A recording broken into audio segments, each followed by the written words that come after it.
اسلام میں موسیقی کا کیا حکم ہے؟ یہ ایک ایسا سوال ہے جس پر صدیوں سے گفتگو ہو رہی ہے۔ تو آج ہم اسی پیچیدہ موضوع پر ایک غیر جانبدارانہ نظر ڈالیں گے اور اس سے جڑی مختلف علمی آراء کو سمجھنے کی کوشش کریں گے۔ تو سوال یہ ہے کہ کیا اسلام میں موسیقی جائز ہے؟ دیکھیں، یہ کوئی نیا سوال نہیں ہے۔ اس پر علماء نے بہت بحث کی ہے اور اس کے نتیجے میں ہمیں بنیادی طور پر 3 الگ الگ موقف ملتے ہیں۔ چلیں سب سے پہلے اس موقف کو دیکھتے ہیں جو کہتا ہے کہ موسیقی مکمل طور پر ممنوع ہے۔ اچھا، تو اس نظریے کے مطابق تمام قسم کے میوزک کے آلات اور ایسے گانے جو فضول ہوں اور انسان کو غفلت میں ڈال دیں وہ حرام ہیں، یعنی انہیں ممنوع سمجھا جاتا ہے۔ یہ موقف رکھنے والے کون ہیں؟ زیادہ تر حنبلی اور سلفی مکتب فکر کے علماء، اور ان کے ساتھ ساتھ کچھ حنفی علماء بھی اس کے قائل ہیں۔ اب اس موقف کی سب سے بڑی دلیل کہاں سے آتی ہے؟ یہ ایک حدیث سے آتی ہے جو صحیح البخاری میں درج ہے، اور اس حدیث کو اس موقف کی بنیاد سمجھا جاتا ہے۔ تو اس حدیث میں موسیقی کے آلات کا ذکر زنا اور شراب جیسے بڑے گناہوں کے ساتھ کیا گیا ہے۔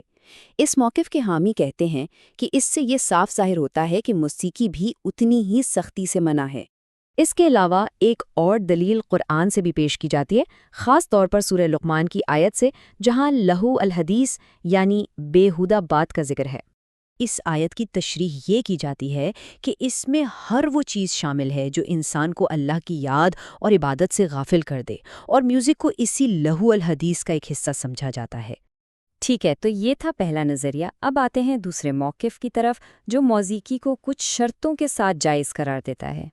یعنی اس نظریے کے مطابق موسیقی اپنی ذات میں حرام نہیں ہے، ہاں، لیکن اس کے جائز ہونے کے لیے کچھ سخت شرطیں ہیں جن کا پورا ہونا ضروری ہے۔ یہ موقف زیادہ تر مالکی اور شافعی مکاتب فکر کے علماء کا ہے، اور ان کی شرائط کیا ہیں؟ پہلی شرط یہ کہ اس کا مواد غیر اخلاقی یا گناہ کو فروغ دینے والا نہ ہو۔ دوسری یہ کہ وہ انسان کو مذہبی فرائض سے غافل نہ کرے، اور عام طور پر اس کی اجازت خاص موقعوں پر دی جاتی ہے، جیسے کہ شادیاں اور عید کے تہوار۔ اچھا، تو اس موقف کی دلیل کیا ہے؟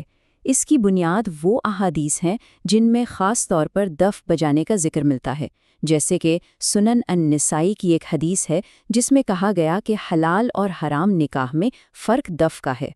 اب یہاں ایک بہت اہم نقطہ سمجھنے والا ہے، وہ یہ کہ احادیث میں صرف دف، جو ایک سادہ سا ڈرم ہوتا ہے، اس کی اجازت ملتی ہے، وہ بھی شادی یا عید جیسے موقعوں پر۔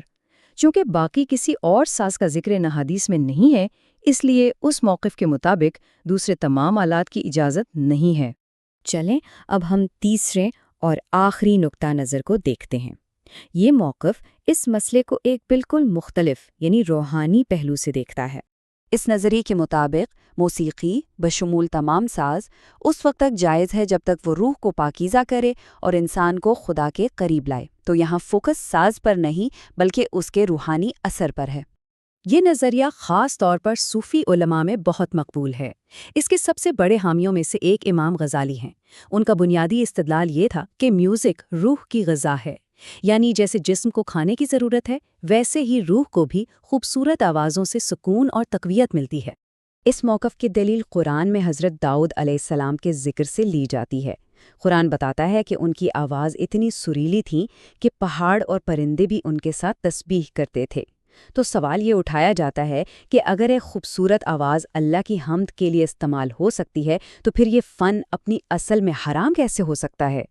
تو اس نظریے کا خلاصہ یہ ہے کہ اگر کوئی دھن سننے والے میں خالق کی محبت پیدا کرے اور اس کا پیغام اچھا ہو، تو پھر یہ بات کوئی اہمیت نہیں رکھتی کہ کون سا ساز استعمال کیا جا رہا ہے۔ اصل چیز نیت اور اس کا روحانی اثر ہے۔ اچھا، تو اب ان تینوں مختلف موقفوں کا ایک موازنہ کر لیتے ہیں۔ پہلا نظریہ یعنی مکمل ممانعت کا کہتا ہے کہ تمام موسیقی اور ساز حرام ہیں۔ اس کی بنیادی دلیل صحیح بخاری کی حدیث ہے۔ دوسرا نظریہ مشروط اجازت کا ہے، جس کے مطابق موسیقی کچھ شرائط کے ساتھ جائز ہے، لیکن صرف ڈھف کی اجازت ہے اور وہ بھی خاص موقعوں پر۔ اس کی دلیل ڈھف سے متعلق احادیث ہیں۔ اور تیسرا نظریہ روحانی جواز کا ہے، جو کہتا ہے کہ ہر وہ موسیقی حلال ہے جو روح کو بلندی بخشے اور خدا کے قریب کرے۔ اس میں تمام سازوں کی اجازت ہے اور اس کی دلیل قرآن میں حضرت داؤد علیہ السلام کے ذکر سے لی جاتی ہے۔ اب آخر میں اس علمی بحث سے تھوڑا ہٹ کر ایک اور پہلو پر غور کرتے ہیں، اور وہ ہے خود آواز کی فطرت۔ موسیقی آخر ہے کیا؟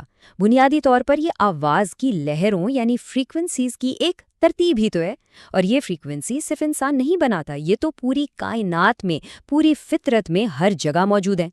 مثال کے طور پر جب ہم پرندوں کو گاتے سنتے ہیں، یا بارش کے قطروں کی آواز، یا ہوا کی سرسراہٹ، ان سب میں ایک خاص ردھم اور آہنگ ہوتا ہے۔